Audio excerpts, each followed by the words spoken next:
Bonjour, je suis Steve Tailamé, j'accompagne des personnes qui sont sur un chemin d'éveil, notamment celles qui ont choisi cette voie de l'alchimie par l'amour, communément appelée le parcours de flammes jumelles. Je vais rebondir aujourd'hui sur un message que j'ai reçu et le commenter comme il m'est déjà arrivé une fois sur cette chaîne. Alors c'est une personne que j'accompagne depuis quelques années de façon ponctuelle, qui en ce moment, depuis quelques mois, traverse de gros défis au niveau de sa santé physique. Et cette personne, donc cette femme, a eu une sœur jumelle qui a transcendé depuis plusieurs années et est en train de vivre de profondes transformations amenées entre autres par ce qu'elle traverse au niveau de sa santé physique. Et je vous l'avais déjà dit dans une vidéo intitulée La gémellité, confusion. Je suis, comme par hasard, en contact avec quelques personnes qui vivent ou ont vécu donc cette expérience de la gémellité dans leur vie et qui ont fait ou font un travail par rapport à cette gémellité. La question de la gémellité, que ce soit par rapport au syndrome du jumeau perdu ou la gémellité de chair et de sang incarnée avec donc la vie avec un jumeau, une jumelle, frère et sœur, donc comporte également des défis, même si on n'en a pas conscience au début. Et cette relation de flamme jumelle, ce concept de flamme jumelle, pour moi, et c'est pour cela que d'ailleurs la première vidéo de cette chaîne porte sur la notion du syndrome du jumeau perdu en relation avec cette relation, eh bien la relation de flamme jumelle renvoie à cette question de la gémellité avec ses défis. Je vais vous en parler tout à l'heure, je vais me contenter là pour l'instant donc de lire ce message que j'ai reçu. Je réalise à quel point j'ai maltraité mon corps alors qu'il m'a tant aidé par sa beauté, que je réalise davantage, maintenant que j'arrive à avoir une certaine fierté de ma personne. Je ne l'ai pas aimé parce que je ne savais pas que c'était possible. C'est en regardant ma sœur que je me trouvais belle. On était toujours joyeux ensemble, on avait une grande force ensemble. Quelle chance d'avoir vécu un amour aussi pur. C'est un ami commun qui m'a fait prendre conscience vers les années 96-98 que je disais toujours « on » et que je ne savais pas dire « je ». En fait, je ne disais pas « je » et je n'en avais pas conscience.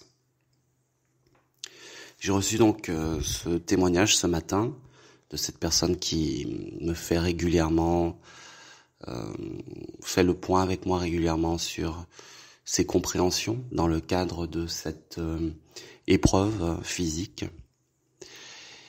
Et là, ce matin, donc, c'est cette prise de conscience tellement importante. Alors, dans la question de la gémellité, donc, se pose la question de l'individu. Suis-je un être séparé de l'autre ? Suis-je une personne à part entière ? Est-ce que je ne me perçois que dans la communion à l'autre, en étant ainsi donc dans une forme d'incapacité à prendre soin de mon corps, à prendre soin de ma personne, avoir même une certaine fierté de ma personne, c'est le terme qui est employé, qui est un terme très fort, parce que derrière fierté, j'entends personnellement la notion de reconnaissance, d'être quelqu'un. Cette phrase très belle aussi, je n'ai pas aimé ce corps parce que je ne savais pas que c'était possible. Cette formulation, qui est très forte, renvoie pour moi à une sorte de dissociation d'avec soi-même, parce que l'expérience de la gémellité fait que j'ai face à moi un miroir et que je ne prends l'habitude de me percevoir qu'à travers ce miroir, qui est une altérité certes, mais l'altérité de moi-même. Au point, comme cela est souligné, que la notion du « je » n'est pas évidente et on est dans une sorte de confusion dans le « on » qui, un philosophe qui dit ça, ce « on » en réalité n'est personne, même si se vit, comme cela est souligné, un amour fusionnel, un amour dans lequel l'un et l'autre sont un. C'est un défi de la gémellité physique de deux êtres qui sont arrivés à la naissance ensemble, grandissent ensemble. Et pour cette personne, la maladie, les symptômes, eh bien, permettent, après de nombreuses années, comme vous le voyez, eh bien, la maladie permet de ramener au corps et oblige à s'occuper de soi. Des prises de conscience bien au-delà de cela se font, qui concernent des éléments de la psyché que l'on n'était pas en mesure de réellement contacter, de réellement conscientiser, même si, comme il est dit, depuis les années 96-98, il y avait déjà eu des prises de conscience, mais qui n'avaient pas encore été totalement intégrées, car les intégrations se font de façon progressive.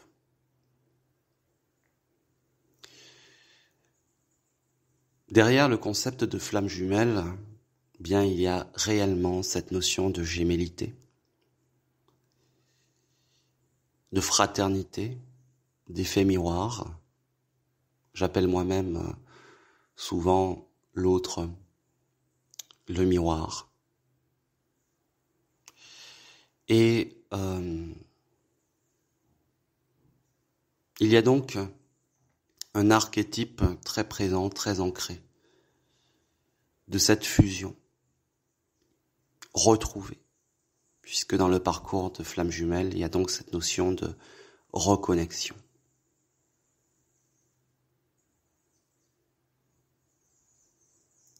Là où c'est intéressant par rapport à ce dont j'ai parlé dans l'émission sur la dépendance affective,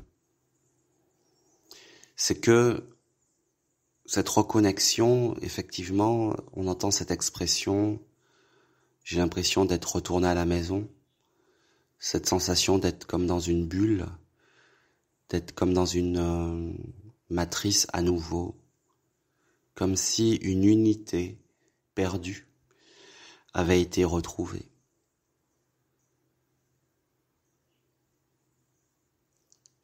Cet archétype très ancré peut justement amène, c'est pas peu, ça amène souvent les deux, mais un plus consciemment que l'autre,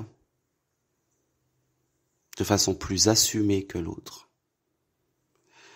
à ne se vivre, à ne se penser que dans le on, indifférencié. Et c'est alors que, justement, on est amené à avoir le sentiment de vivre un amour pur dans cette unicité, dans cette profonde union, dans une identité qui nous donne le sentiment d'être enfin face à la personne qui peut nous combler essentiellement. Je ne parle même pas affectivement, mais essentiellement. Où l'on retrouve donc, on a le sentiment de retrouver une totalité. Cependant, comme vous le savez, le parcours de flamme jumelle, quelle que soit la forme que prennent les épreuves et la séparation, est une expérience initiatique qui va nécessairement passer par la séparation d'avec l'autre, ou, on le dit souvent, d'abord celui qui prend conscience de ce qui se joue. Quand je dis prend conscience, c'est-à-dire à les clés, à quelques clés de compréhension mentale de ce qui se joue, eh bien celui-là ou celle-là est obligé de faire le chemin inverse du retour à soi, c'est-à-dire de renoncer à l'idée validée que l'on n'existe qu'à travers la relation à l'autre, que l'on n'existe qu'à travers cette confusion où sont réactivés donc au moment de la reconnexion ce sentiment où le je se dilue dans le nous, dans le on. Cette expérience est une façon de vivre un processus métaphysique,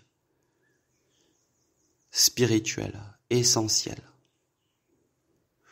où nous rejouons la séparation d'avec l'unité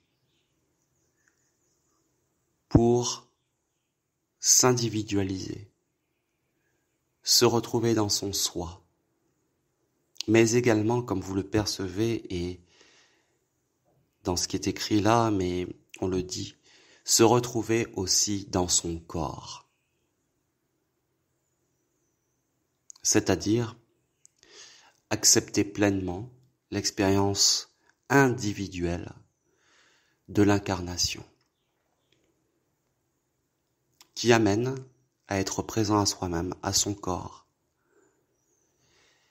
Présent à son corps que l'on apprend à chérir, dont on apprend à s'occuper, dont on apprend à respecter les besoins, que l'on apprend même à ressentir, car combien d'entre nous développent la capacité de ressentir leur corps et réalisent à quel point il ou elle était en réalité anesthésié, coupé, dissocié de leurs sensations physiques.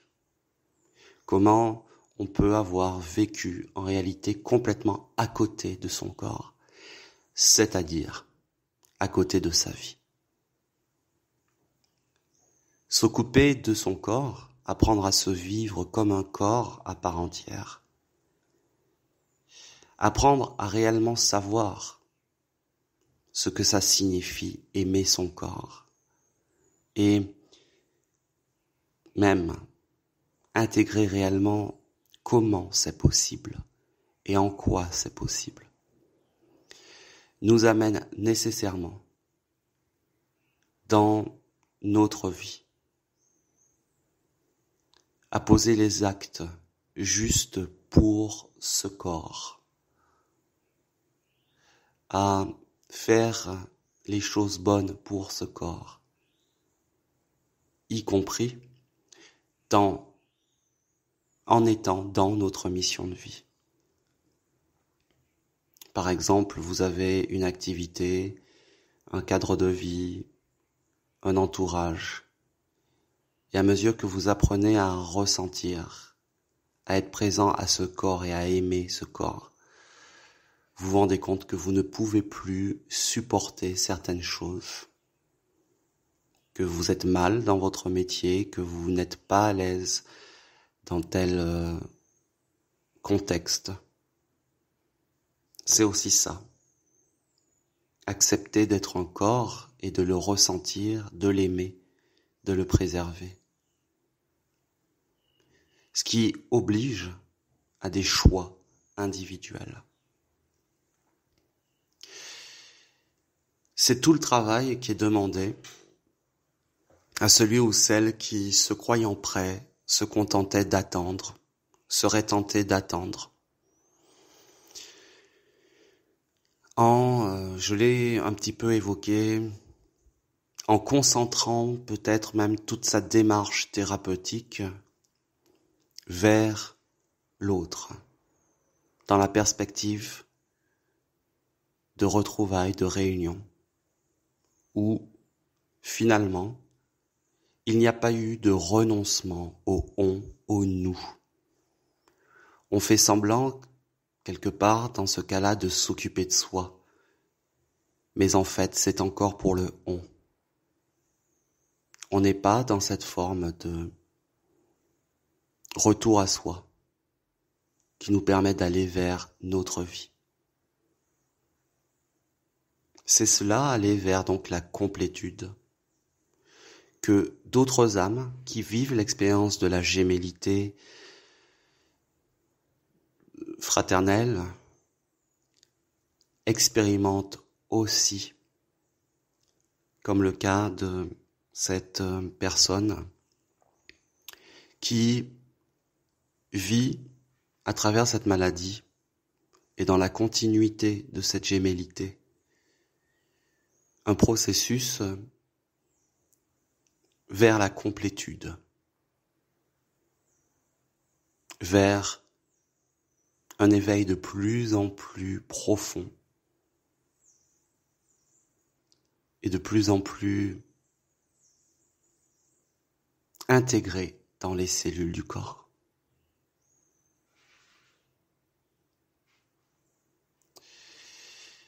Et donc, il y a aussi là, dans ce témoignage, quelque chose qui m'inspire à aussi partager que cette conception dualiste du corps et de l'âme a quelque chose de limitant. Si on considère que le travail spirituel, l'évolution spirituelle, l'éveil spirituel nous déconnecterait du corps, c'est aussi des choses qui flottent dans l'univers spiritualiste, religieux, et dont on est, par lequel on est fortement influencé. Et nous sommes vraiment aujourd'hui à un moment où nous commençons réellement à comprendre l'importance de l'attention au corps, l'amour du corps, un et indivisible. C'est aussi accepter donc que ce corps n'est pas simplement le véhicule de l'âme. Il est l'âme sous sa forme matérielle de l'incarnation. Et que cette bienveillance, cet amour, cette attention au corps, en conscience, un vrai amour, une vraie attention consciente au corps, eh bien, est un moment important du véritable éveil vers notre véritable nature. Il ne s'agit pas de s'échapper. Et c'est pourquoi, dans le parcours de flamme jumelle, alors qu'on peut être tellement happé par la relation, l'autre, c'est-à-dire moi plus une ou un, ce parcours nous oblige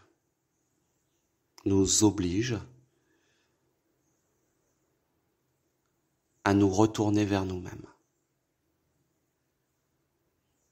y compris si cela doit passer par un renoncement à la relation. Il s'agit d'une acceptation que l'on ait un corps, un cœur,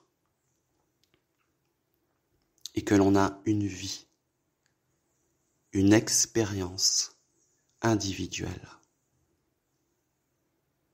à mener.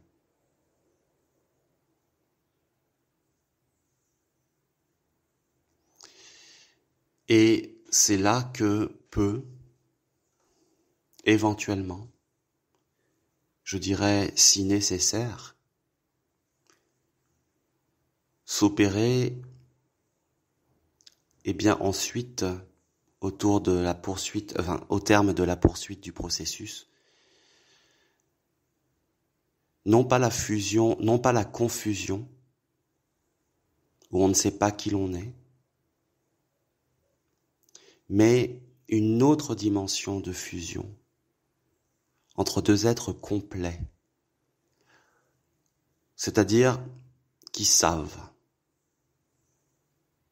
qui se sont pleinement reconnus dans leur dimension spirituelle incarnée, en prenant soin, en ayant pris soin de ce qu'elles sont dans cette incarnation par l'attention à tout ce qui jusque-là a empêché la pleine reconnaissance de soi-même. Ce que cette personne appelle la fierté de ma personne. C'est aussi cette capacité à percevoir, à ressentir, à vibrer la beauté de ce que nous sommes, au-delà de tous les critères 3D, cet amour profond et cette reconnaissance de la beauté profonde de ce que nous sommes, sans avoir besoin de reconnaître cette beauté à travers l'autre ou à travers le regard de l'autre.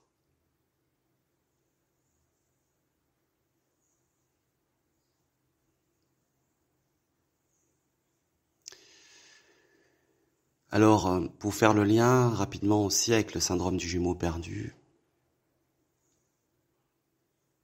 puisque je crois vraiment qu'il y a un lien très fort.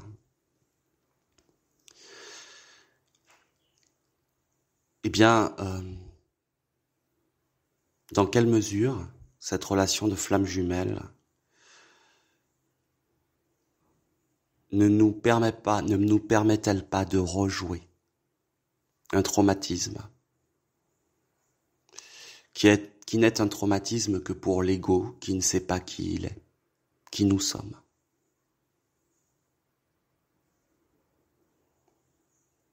Dans cette quête de l'unité à travers la dualité, la relation, où nous allons bien nous saisir de ce concept pour retrouver le paradis perdu.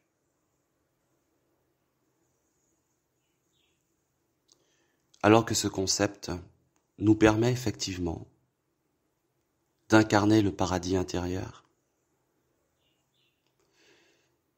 mais dans l'acceptation.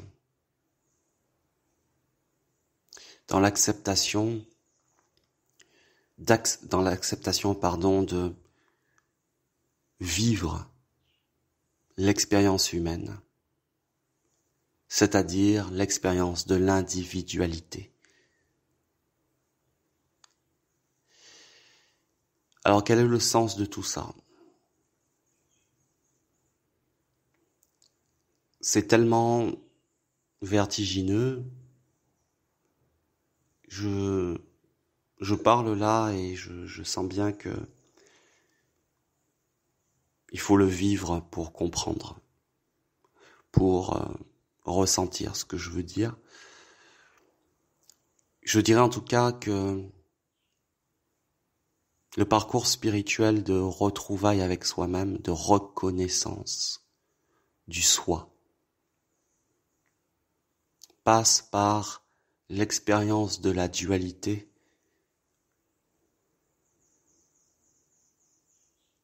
pour retrouver l'unicité, en renonçant aux illusions. Et que tout parcours initiatique correspond à dépasser des illusions.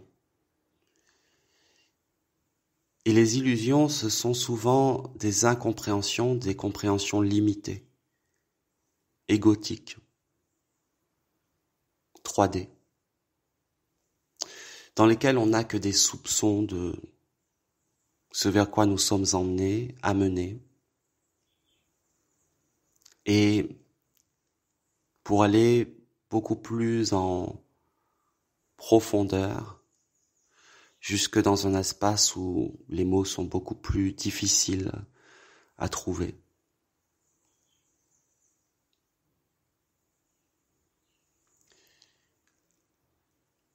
Alors, vous allez me dire, il y a beaucoup de paradoxes, mais justement aussi.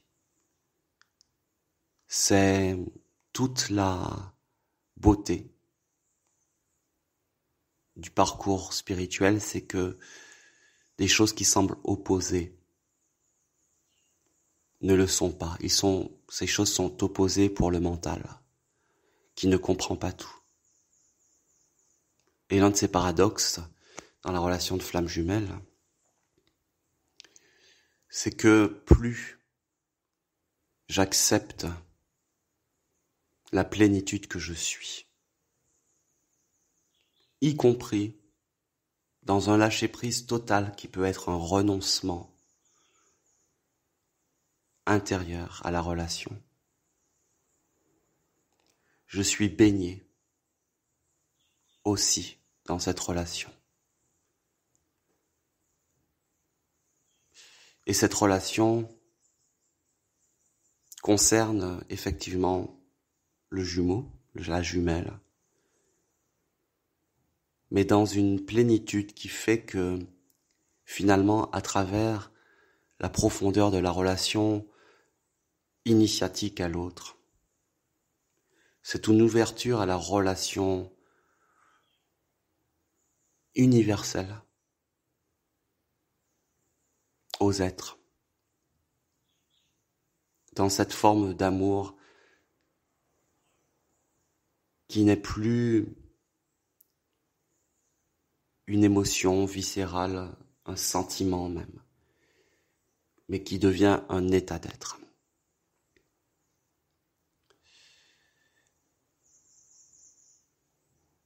Voilà, je vous remercie et je vous dis à bientôt.